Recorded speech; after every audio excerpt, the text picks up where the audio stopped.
Imaginez un garçon de 17 ans, debout devant le cercueil de son père, qui vient de faire une promesse impossible à tenir, sauver à lui seul une petite boulangerie familiale menacée de disparaître. Ce garçon n'a ni diplôme, ni expérience, ni les recettes secrètes que son père emportait dans sa tête. Il n'a que des mains habituées à laver la vaisselle et un nom à honorer.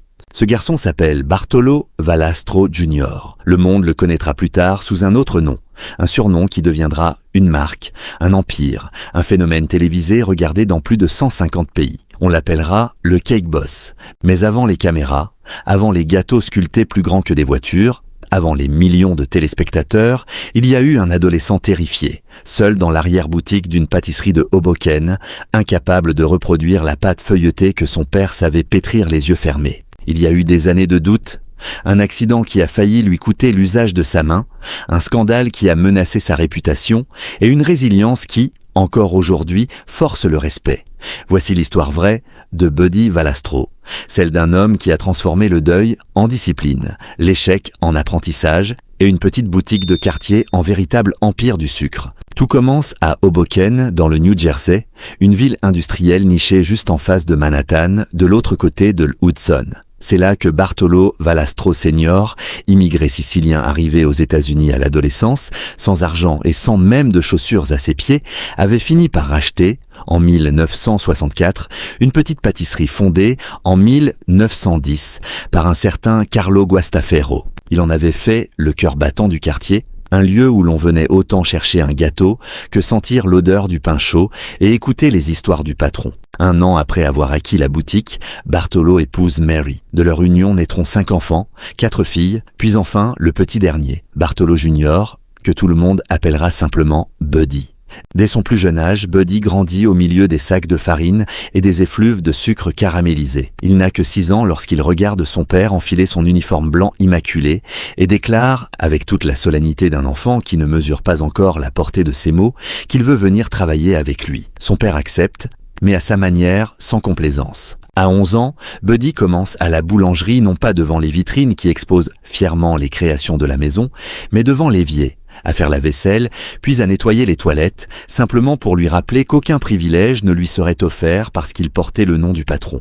Ce n'est que progressivement qu'on lui confie des tâches plus valorisantes. Casser des œufs, remplir des cannolis, apprendre patiemment les gestes ancestraux transmis de génération en génération. À 15 ans, il décore ses premiers gâteaux. Le talent déjà se dessine. Mais l'enfance de Buddy n'a rien d'un conte de fées sucré. Elle est traversée par la rigueur d'un père exigeant, par les responsabilités précoces d'un petit dernier entouré de 4 grandes sœurs, et surtout, par une menace silencieuse qui plane sans que personne ne la voie venir. Car derrière les fourneaux et les vitrines soigneusement dressées, le destin prépare déjà l'épreuve qui va faire basculer toute une vie. En 1994, Bartolo Valastro Sr. reçoit un diagnostic brutal, un cancer du poumon. Les médecins ne lui laissent que peu de temps. Buddy, alors âgé de 17 ans, encore lycéen, comprend immédiatement ce que cela signifie pour l'avenir de la boulangerie familiale et pour sa propre vie. Face à son père affaibli, il prend un engagement qu'aucun adolescent ne devrait avoir à prendre. Il quitte l'école,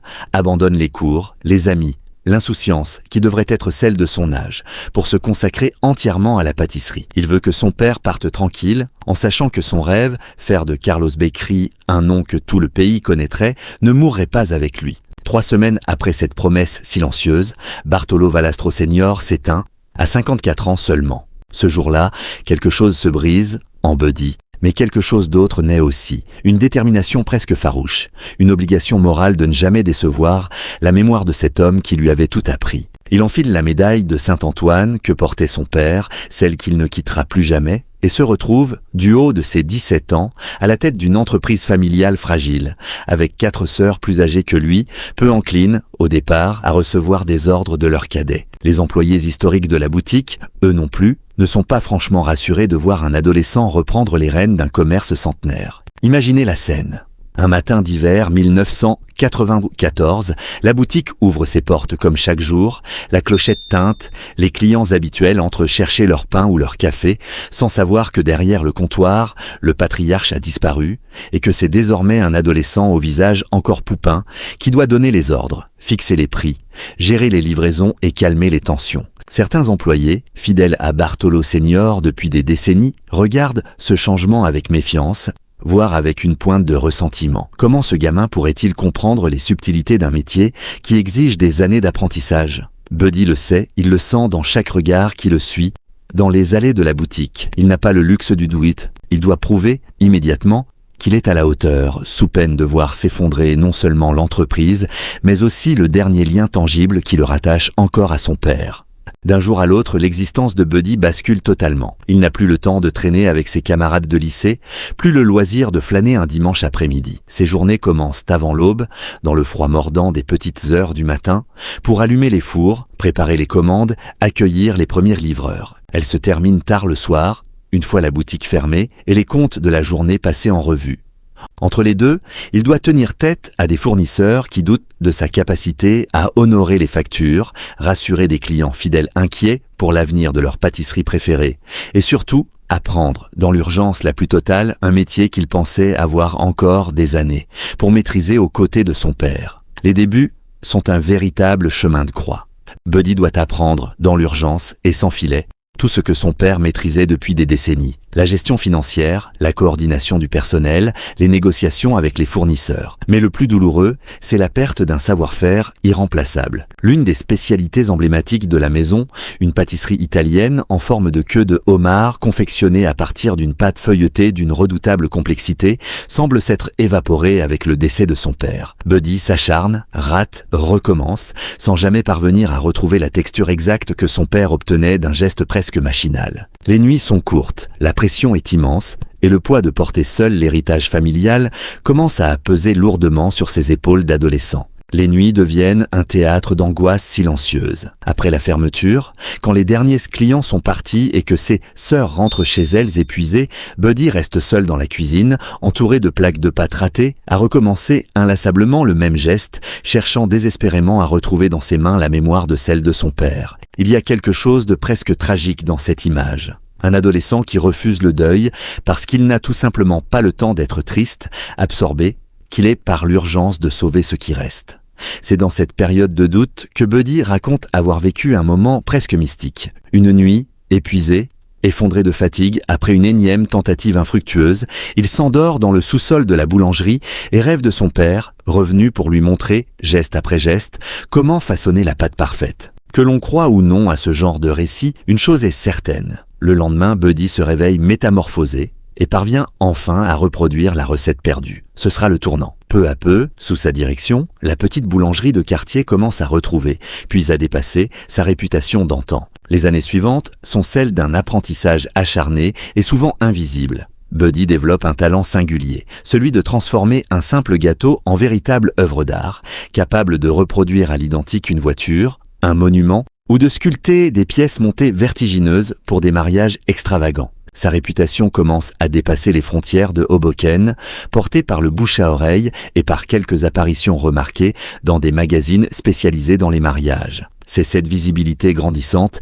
qui lui ouvre les portes d'un concours télévisé organisé par une chaîne culinaire américaine. Buddy s'y présente à 4 reprises. Les 3 premières fois, il repart sans le titre, mais il s'obstine, retourne en cuisine, affine sa technique et finit par décrocher la première place lors d'une compétition consacrée aux gâteaux de mariage, empochant au passage $10 000 et surtout une reconnaissance nationale inattendue. C'est ce succès qui met la puce à l'oreille d'un producteur de télévision. En 2009, une chaîne câblée propose à Buddy de devenir le protagoniste de sa propre émission de télé-réalité, centré sur le quotidien souvent chaotique de la boulangerie familiale. Buddy hésite. Il craint que les caméras ne dénaturent l'authenticité de son commerce, que le spectacle ne prenne le pas sur le métier. Mais après mûre réflexion, il accepte, porté par l'espoir que ce programme puisse enfin réaliser la promesse faite à son père, faire de Carlos Bakery un nom connu dans tout le pays.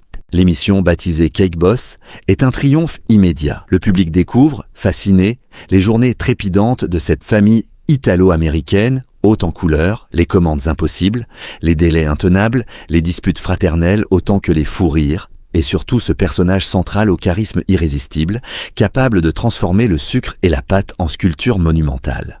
Ce que les spectateurs ignorent, en revanche, c'est à quel point cette exposition permanente des caméras bouleverse l'équilibre fragile d'une famille habituée, jusque-là, à régler ses différends loin des regards extérieurs. Chaque dispute, chaque larme, chaque fou rire filmé dans l'arrière-boutique devient soudain un moment de télévision commenté par des millions d'inconnus.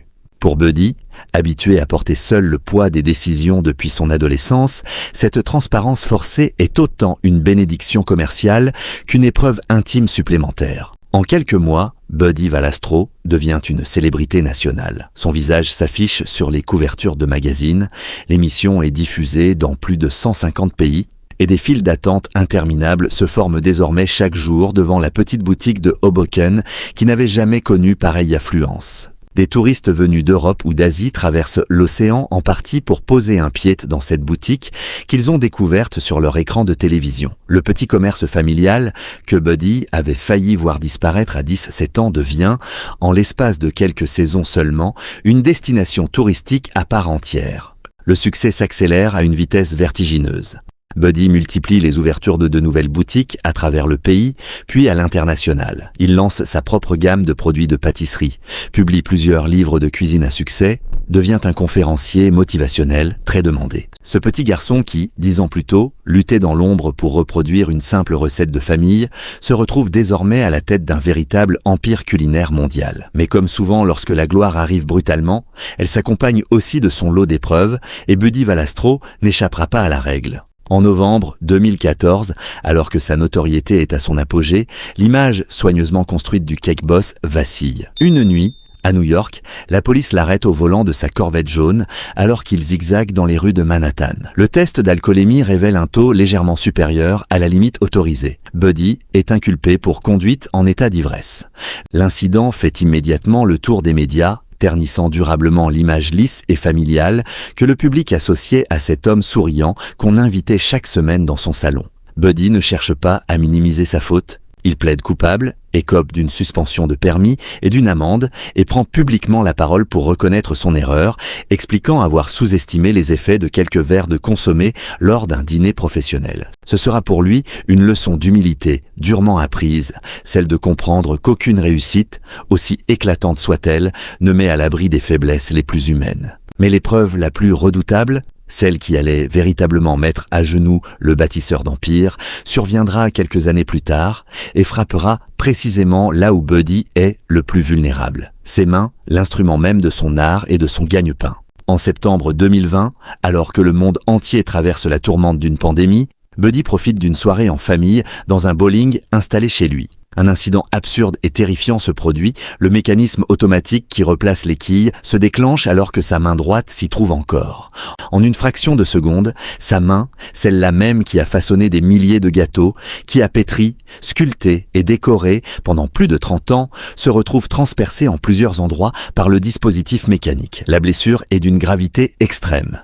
Buddy doit être opéré en urgence, plusieurs fois de suite, et personne ne peut alors garantir qu'il retrouvera un jour la pleine mobilité de ses doigts. Pour un homme dont l'identité tout entière repose sur la dextérité de ses mains, cet accident représente un séisme intérieur autrement plus violent que n'importe quel scandale médiatique.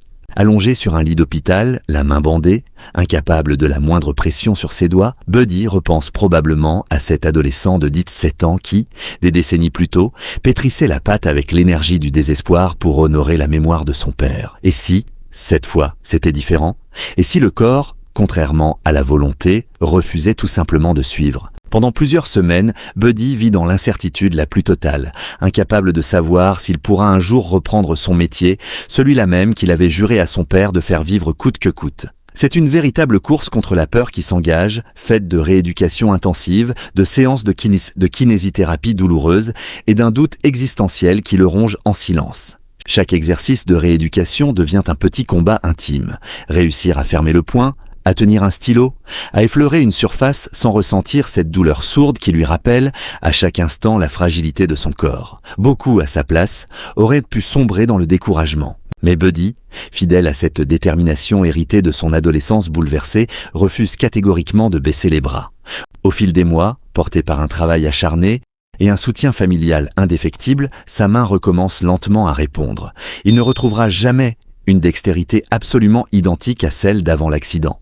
2 de ses doigts conserveront des séquelles durables, mais il parvient progressivement à renouer avec son art, à recommencer à décorer, à créer, à transmettre. Cette épreuve marquera un tournant profond dans sa manière d'appréhender sa carrière et sa vie personnelle. Lui qui, pendant des années, avait mis son travail au centre de tout, comprend soudain la fragilité de ce qu'il pensait acquis pour toujours. C'est précisément dans cette traversée de l'adversité que le socle le plus solide de sa vie révèle toute sa force, son couple.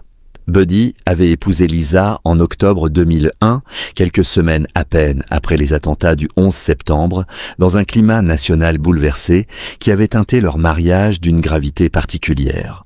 Depuis plus de 20 ans, Lisa reste à ses côtés, discrète mais indéfectible, mère de leurs 4 enfants, Sophia, Buddy Junior, Marco et Carlo. Buddy racontera plus tard combien cette épreuve de la main blessée avait, paradoxalement, resserré encore davantage les liens de leur mariage, Lisa se révélant un roc inébranlable durant les mois les plus sombres de sa convalescence. Il y a dans cette convalescence quelque chose qui rappelle, presque en miroir, ce qu'avait vécu l'adolescent de 10 ou 7 ans dans l'arrière-boutique de Hoboken. À l'époque, c'était une pâte qui refusait de lever correctement, une recette perdue qu'il fallait retrouver à force d'obstination. Cette fois, c'est un corps meurtri qu'il faut réapprendre à dompter, doigt après doigt, semaine après semaine. Mais dans les 2 cas, le même ressort intime semble à l'œuvre. Cette incapacité viscérale, chez Buddy, à accepter la défaite comme un point final. Ceux qui l'ont côtoyé durant cette période racontent un homme métamorphosé par l'épreuve, plus patient, plus attentif à ce qui compte réellement, moins obnubilé par la prochaine ouverture de boutique ou le prochain contrat télévisé. Comme si la douleur physique avait, paradoxalement, ouvert une brèche vers une forme de sagesse qu'aucun succès commercial n'aurait pu lui offrir. Cette renaissance, à la fois physique et intérieure, transforme durablement Buddy Valastro. Il ne se contente plus de bâtir un empire économique. Il réoriente une partie de son énergie vers des causes qui lui tiennent à cœur. Pendant la pandémie, sa boulangerie fournit gratuitement des pâtisseries aux soignants en première ligne. Il multiplie les collaborations caritatives, notamment auprès d'associations qui viennent en aide aux enfants malades ou en situation de handicap, et n'hésite pas à se rendre dans des écoles pour partager son parcours avec les plus jeunes. Lorsque l'ouragan Sandy dévaste sa région natale de Hoboken en 2012, il avait déjà contribué à récolter plus de $100 000 pour la reconstruction, preuve que son attachement à sa communauté n'a jamais été qu'une posture médiatique. Aujourd'hui, plus de 3 décennies après avoir enfilé pour la première fois le tablier de son père dans une arrière-boutique modeste de Hoboken, Buddy Valastro dirige un véritable empire, plusieurs enseignes de boulangerie à travers le pays et à l'international, des restaurants portant son nom, une ligne de produits dérivés et une nouvelle émission de télévision, Cake Dynasty, dans laquelle ses propres enfants prennent désormais une place grandissante, perpétuant à leur tour l'héritage familial. En 2024, il reçoit même un Emmy Award consacrant l'ensemble de sa carrière télévisuelle. Un prix qu'il dédie sans détour à Lisa, la remerciant publiquement d'avoir été le socle silencieux de toute cette aventure. En octobre 2025, le couple célèbre 24 années de mariage, un cap symbolique que Buddy célèbre publiquement avec une émotion sincère, rappelant que malgré la célébrité, les épreuves et les blessures, certaines choses demeurent immuables. La famille, la loyauté et cette promesse murmurée à son père mourant il y a maintenant plus de 30 ans. L'histoire de Buddy Valastro n'est donc pas simplement celle d'un cuisinier devenu célèbre grâce à la télévision. C'est le récit d'un adolescent brutalement propulsé dans l'âge adulte, contraint de porter seul le poids d'un héritage familial, et qui a transformé cette blessure originelle en moteur d'une réussite exceptionnelle. C'est aussi l'histoire d'un homme qui, malgré les faux pas, les erreurs de jeunesse et une épreuve physique qui aurait pu mettre un terme prématuré à sa carrière, a toujours trouvé la force de se relever, encore et encore. Ni la perte de son père, ni le scandale médiatique, ni l'accident qui a bien failli lui arracher l'usage de sa main n'ont réussi à éteindre cette flamme intérieure qui l'anime depuis l'enfance. Peut-être est-ce là, au fond, la véritable leçon de cette trajectoire hors du commun. Ce ne sont pas les épreuves qui définissent un destin, mais la manière dont on choisit d'y répondre. Buddy Valastro aurait pu abandonner à 17 ans, submergé par le chagrin et les responsabilités. Il aurait pu s'effondrer après son accident, convaincu que sa carrière touchait à sa fin. Il a choisi, à chaque fois, de continuer à pétrir, à sculpter, à créer, transformant chaque obstacle en une nouvelle strate de son histoire. Et il y a quelque chose de profondément universel dans ce parcours, quelque chose qui dépasse largement le monde de la pâtisserie ou celui de la télévision. Combien d'entre nous ont dû, un jour, endosser un rôle pour lequel ils ne se sentaient pas prêts, simplement parce que la vie ne leur avait pas laissé le choix? Combien ont dû apprendre, dans l'urgence et la douleur, un métier ou une responsabilité qu'ils n'avaient pas choisi? L'histoire de Buddy Valastro résonne précisément parce qu'elle raconte cette expérience si commune et pourtant si intime de devoir grandir plus vite que prévu, de transformer une perte en moteur plutôt qu'en fardeau. Aujourd'hui encore, chaque fois qu'il entre dans l'une de ces boulangeries et qu'il observe ses propres enfants reproduire, à leur tour, les gestes qu'il a lui-même appris de son père, quelque chose se referme et se répare à la fois. La boucle est bouclée. Ce que Bartolo Valastro Senior a construit en 1964 avec les moyens du bord ne s'est pas seulement perpétué. Il s'est démultiplié, transmis, réinventé, porté par un fils qui n'a jamais cessé, depuis ce jour d'hiver 1994, de vouloir le rendre fier. Et si aujourd'hui son nom résonne bien au-delà des frontières d'une petite boulangerie de Hoboken, c'est précisément parce qu'il n'a jamais renié cette promesse silencieuse faite à un père mourant. Faire de Carlos Bakery et de lui-même un nom que personne n'oublierait.